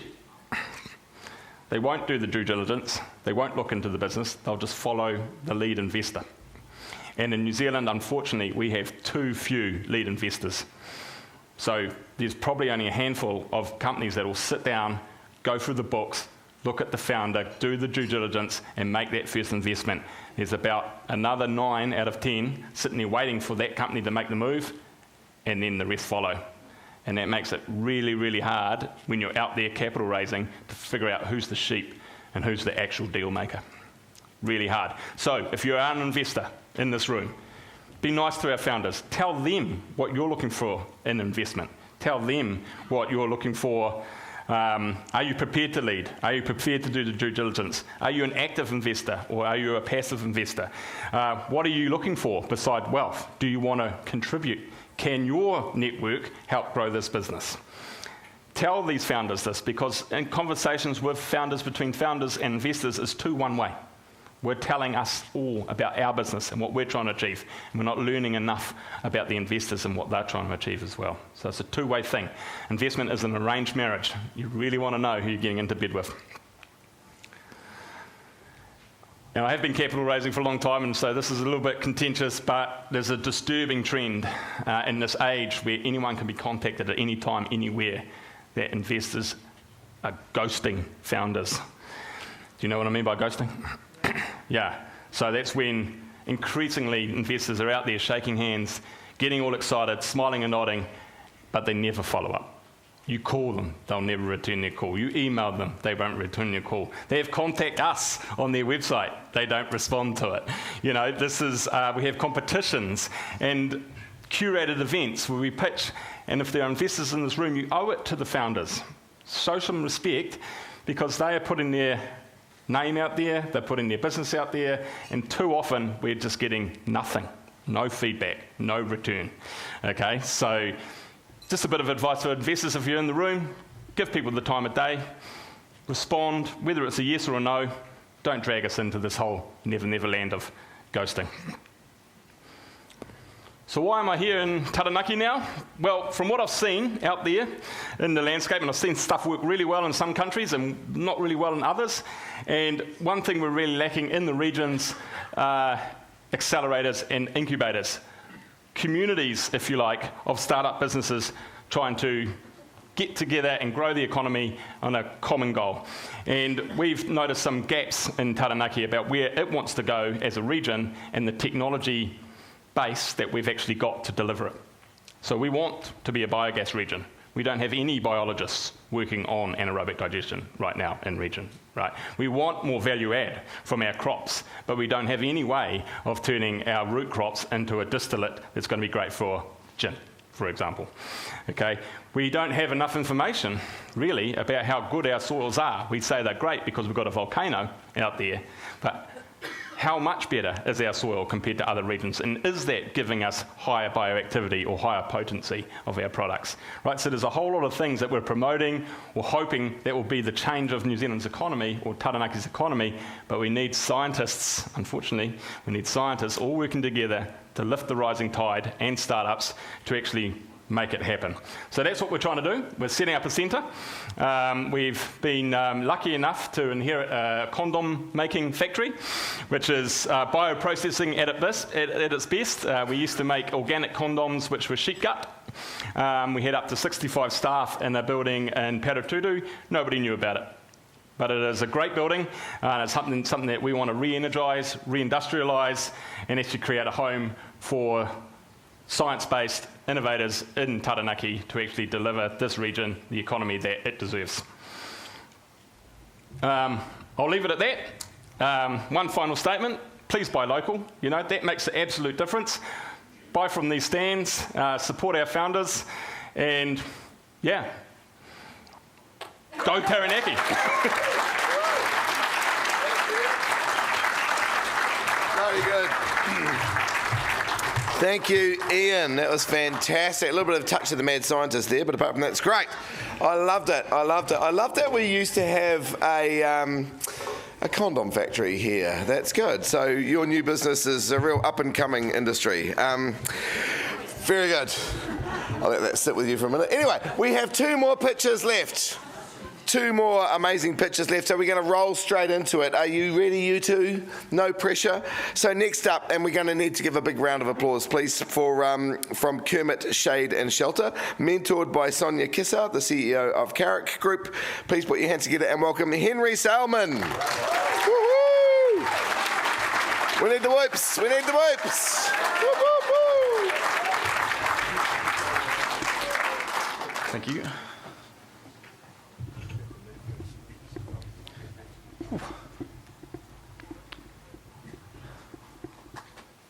Hi, here is a picture of two of my kids, and they love to play outside, and I really like encouraging them to play outside.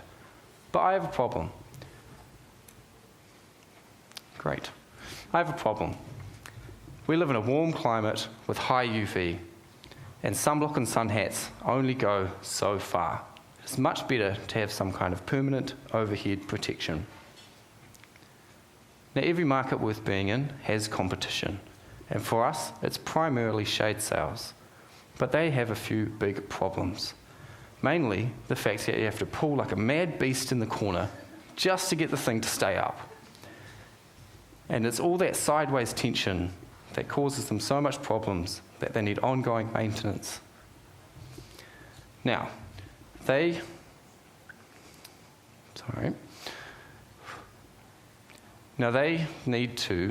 how they resist that tension, is they reinforce the corners, and they also anchor posts deep in the ground and often put them at an angle, and the thing still flaps and doesn't do a whole lot for you. You also have to overlap them and oversize them just to cover the areas that you're wanting. So, don't take my word for it. Even our own Ministry of Education on their website discourages the use of shade sails. And it's because of this that we have a great opportunity to shake up the industry. Now, our market is the 31,000 schools and ECEs across Australia and New Zealand, 7,000 alone in New Zealand, and we feel we can really own this space. And of course, each of them require multiple shaded areas. So is that the right slide? Yep. Now, what are we doing at Kermit? We are putting an aluminium frame around the shade cloth, and that way, and we're calling that a shade frame. And we have this clever way of pushing at the corners to create the tension, and that tension gets evenly distributed around the frame, but most importantly is retained within the frame itself. And that way, we put far less stress on the connection points. Now, this is not our first rodeo. In a previous company that we ran for 12 years, we sold over 3,000 polycarbonate and aluminium shelter kits across New Zealand.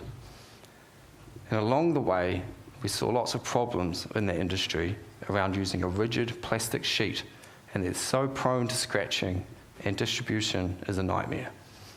And so we were looking for alternatives, which is where we looked at shade sails and kind of understood the problems of them, and that there's no real modern system designed around them. And so that is the origin of Kermit. So, our market is pretty simple. We want to sell to the installers who have the relationship with these schools and ECEs already, and we see that as a great way to reach them. But we also see the B2C market as good. So we'll do that via our website and possibly even retail with a limited offering. So at this stage, we're happy with our product development. We've made a few installations locally, and that has really helped us learn at what we need to do next. And so we have designed our own extrusion, we have the tooling done, and just yesterday received word that our first order is being dispatched. Now, we also have 2 patents which are both pending. One is mainly to do with how we push at the corners, so it's having that protection for us around there.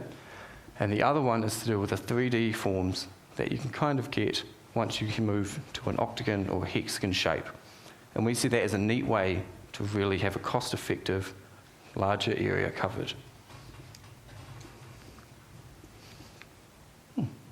So, at this time we are looking for investment, which we want to use to fast-track our growth to a national level, and would ideally like someone that's really hands-on in the business, ideally with a big, strong sales background, and maybe a little bit of understanding in the building expertise. So, I thank you for your time. Feel free to ask any questions and reach out if you have anything further. Very good. Thank you, Henry. Good job, man. Good job. Bloody awesome. All right, we have just 5 minutes for questions. Who's got some question out there? There's one at the very back there, back corner. Thank you. Thank you very much. Turn the mics on. There we go. Thank you very much for that presentation. Taranaki has one of the highest skin cancer rates in the country. So with your shelter, does it have a UV 50 plus protection? Yes, it does range, but the sheet we use and will use kind of goes from 75 to 85. Yep. That's SPF, that's the equivalent of SPF. Wow. Yes. Well, that's the amount of UV it blocks out, sorry. Oh, but as a fantastic. percentage. Yep. Very cool. All right. Next question. I've got a question. Where did Kermit come from as a name? Basically, we had in the previous company, we were looking at a lighter model, and we made it green. Right. And the name kind of stuck. Right. And then we were looking for names for this company, and we were kind of hit or miss with what we can do, and we got sick of waiting. So we just jumped into it and go with it. use it. It's memorable and That's wonderful. green colour, Right, sure. Great. That's how all good brands are formed. Very good. One more question up the front here. This lady down. Ooh. Oh, you got hit off at the pass. That was awesome. I need one of these. I didn't really understand, I guess, the cost benefit. So I'm like looking at this and I'm like, okay, cool, standard shades can be really expensive with a structure.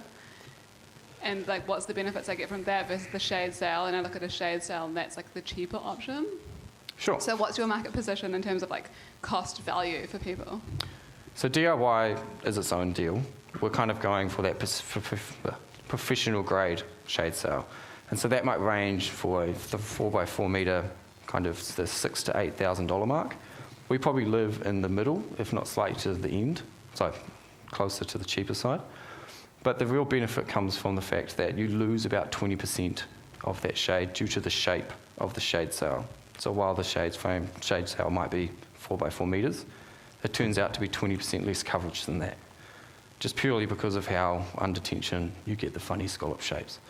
So dollar to dollar, it's a little bit different. We are in that mid-range cheaper, but we do offer then more shade coverage per dollar. Very good. Malcolm? Is it a roll away? Can you take it away easily? Because I want one, but I only want it in summer. I don't want it in winter, because then I want the sun coming into my house. Sure. We often find a lot of that in schools and stuff. That's quite common for other reasons. But yeah, you can take it down. We see it as a permanent solution, and it can stay up throughout the whole year. But yeah, it comes down very quickly. So 10, 15 minutes, you can kind of pull everything down. A little bit longer to just put them in a bag and tuck them away. Very good. That's great. There's a question down here at the front table. Running around. Very good.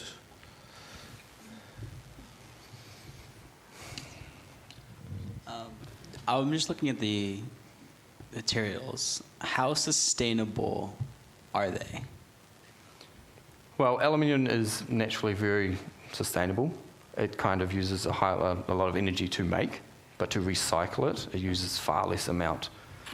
I can't remember those stats off the top of my head. And then the kind of the shade fabric, that's very economical and recyclable as well from our manufacturer.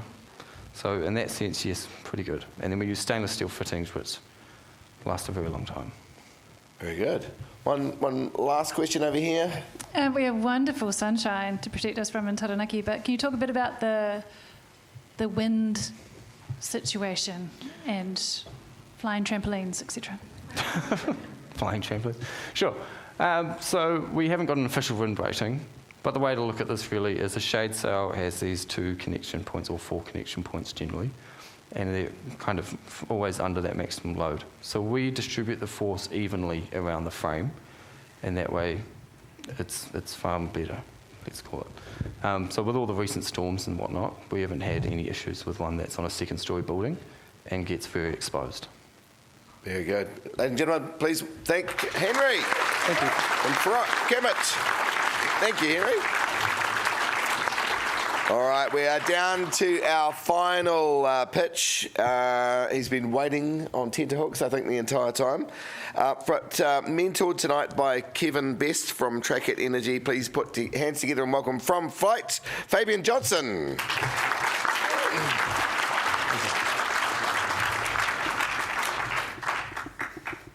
Good evening.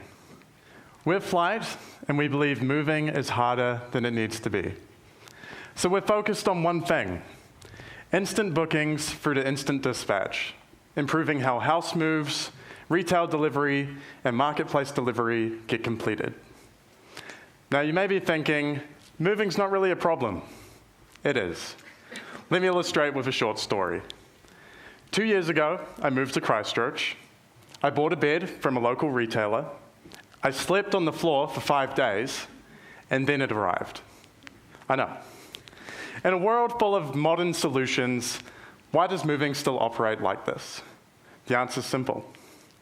A lot of operators are still operating manually. Chances are, if you want to book a move, you're sending a Facebook message, negotiating through text, filling out a quote form, or waiting on calls. None of that is fast, and oftentimes, most customers won't compare every mover's pricing or availability. What happens? They settle for delays, uncertainty, and whoever responded to them first. And for movers, it's just as fragmented. A lot of small moving teams are spending all this time on inquiries late at night, early in the morning, even on weekends, because if they miss that job, because they miss that message, they're not going to get paid. It's a fragile system. And that's the problem that we seek to solve.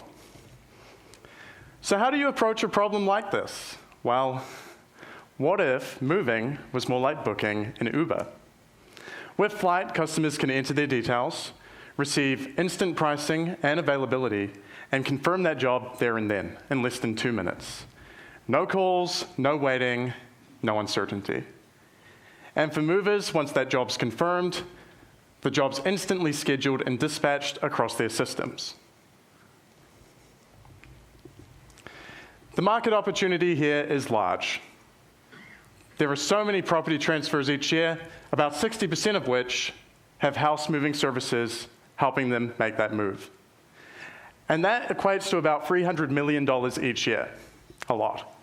And that's before we include rental property moves, retail delivery, and marketplace delivery. We're aiming to capture 5% of this market. And it's important to note that existing platforms don't really address that most of this happens still manually. I'm talking about platforms that are like lead generation sites. They don't help with operations. You may have used a platform like WiseMove, which helps with quoting, but it pushes the pricing down for the moving teams. And enterprise software solutions are too heavy and too expensive to be used effectively at this scale. Flight is different. We position on speed and execution. We handle the customer booking flow and the operational side, so that movers spend less time on the admin and still have their calendars filled reliably and fast. The business model is intentionally simple. Flight takes 10% from every booking processed through the system. Movers only pay when they earn. If we onboard a moving team at the rate of 1 every 2 weeks for the next 2 years, Flight will be at capacity of $185,000 in revenue every month. To put it simply, we're focusing on easy booking and instant dispatch. We've already validated this with the market. 1 moving team, 1 region, 1 year. 2,000 bookings made, $600,000 in revenue processed. And that's before a single dollar was spent on scale. So right now, we're making it simple. We're focusing on direct outreach, cold calls, and digital advertising. We're going city by city, contacting movers, building up those relationships, and advertising online to capture customers who are already planning their next move. We're open to working with retailers, movers, real estate agents, AI technologists, and advertising partners who want to help modernize the moving industry. Flight is building a faster, simpler, and more automated way to book a move. And we believe across time that not only changes how you book moving, but how the entire industry operates. Thank you.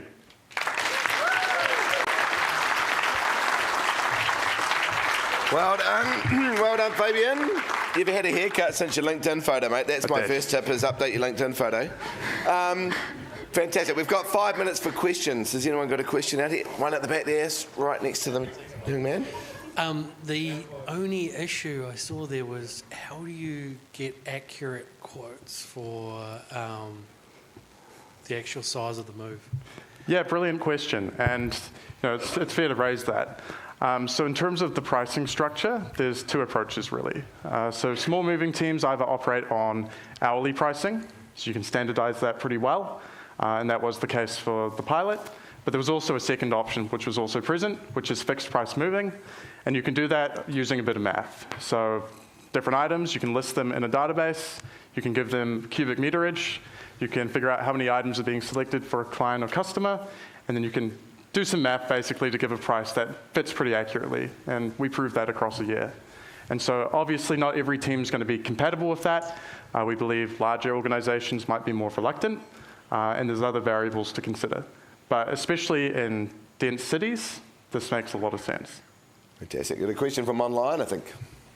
Yeah, from Dave online. Do you have aspirations to expand overseas, and what is the competition like over there? Fantastic question, and that's a good point. Overseas, there are other existing platforms. A good one is Lug.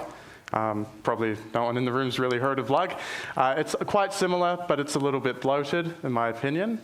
Absolutely want to be overseas. It's sensible for us to target the New Zealand market, and the reason is that there's a lot of small operators here that are struggling. That's especially true in the big cities.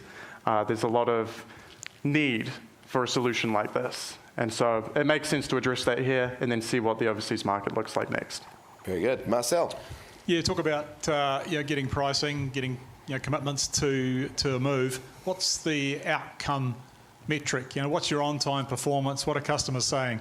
Gotcha. Are they still sleeping on the floor, or are they getting their beds? So what are customers saying in terms of past experience? Yeah, I guess, there's been dozens of reviews around this already, mostly just saying how easy it was to book a move. And I think that's kind of the key one, is that a lot of the process can be a hassle. It's a little bit confusing.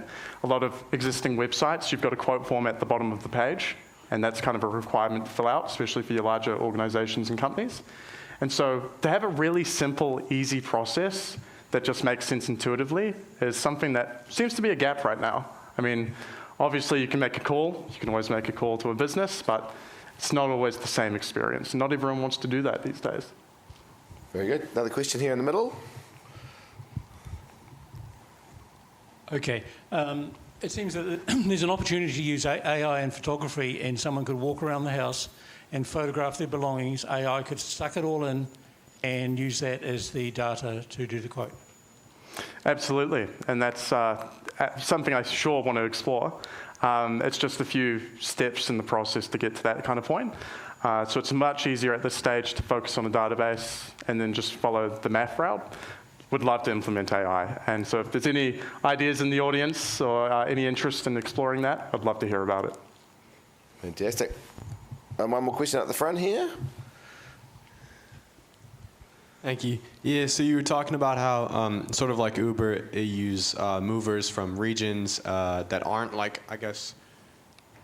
in your workforce.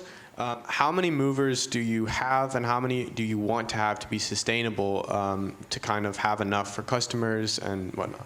Yeah, and that's a great question because there is a dependency here. So flights operating on, as I said, speed and execution, and a big part of speed is having that availability, right? And so you need basically a capacity of movers that can fill those jobs when they come in. You don't want people to be waiting a week when they want to book a job fast. And so in terms of density, so far we've got 10 on the waiting list for onboarding and demos. We did the case study obviously last year.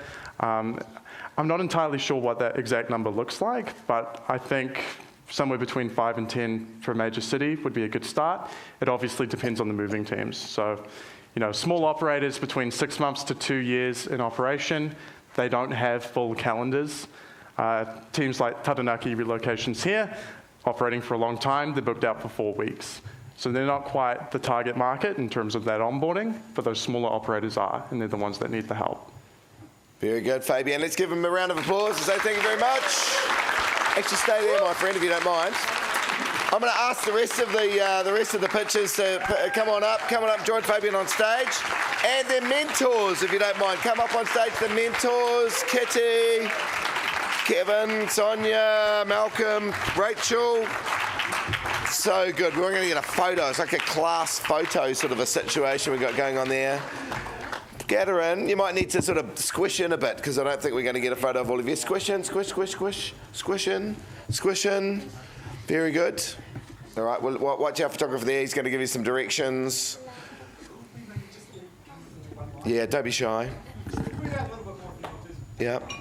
And go forward a bit. Forward, is that right? Forward a bit. There we go. Yeah, very good. Shuffle, shuffle.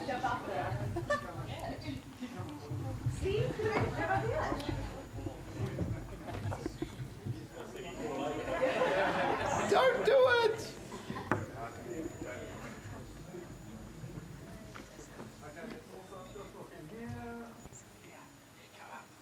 We've got one more little addition coming up.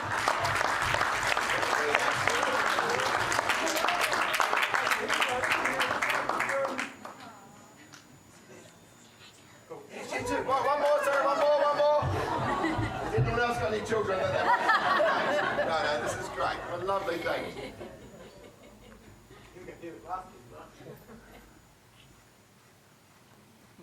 Awesome. Big round of applause. Thank you so much. Thank you all. Woohoo! Very good. Thank you so much for coming along. Huge thank you, particularly to those mentors who came up just then. It's a huge job to give your expertise and your time and all your networks and all those sort of things so generously. It makes a huge difference to a program like this to have a deep set of mentors. And of course, a few other thanks. Tonight would not be possible without the partnership that we have and so many amazing partners. So the Devon Hotel for hosting us. Round of applause. Thank you.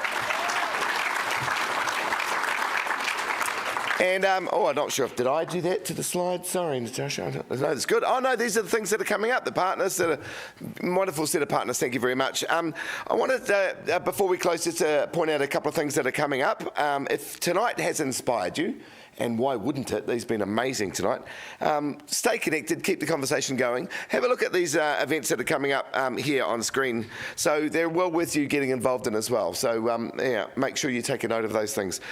Look, this has been a wonderful evening. If you're an investor or someone with skills or connections, or you just want to help out, or just connect with them on LinkedIn and just give them a little pat on the back, please connect with the finalists. They love it when you do that. There's another opportunity when we break in a moment to go and listen to them and talk to them.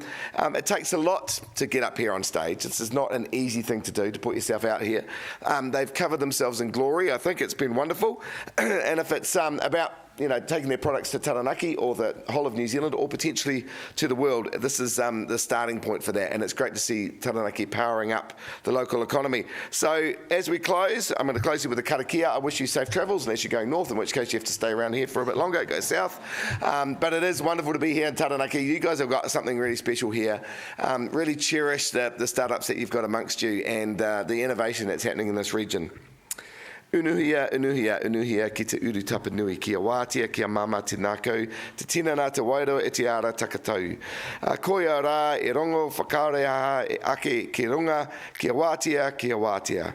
Ai rua kia wātia, hau pai mari e, haumi e hui e, tai ki e. Po mari everyone, have a good evening. Thank you.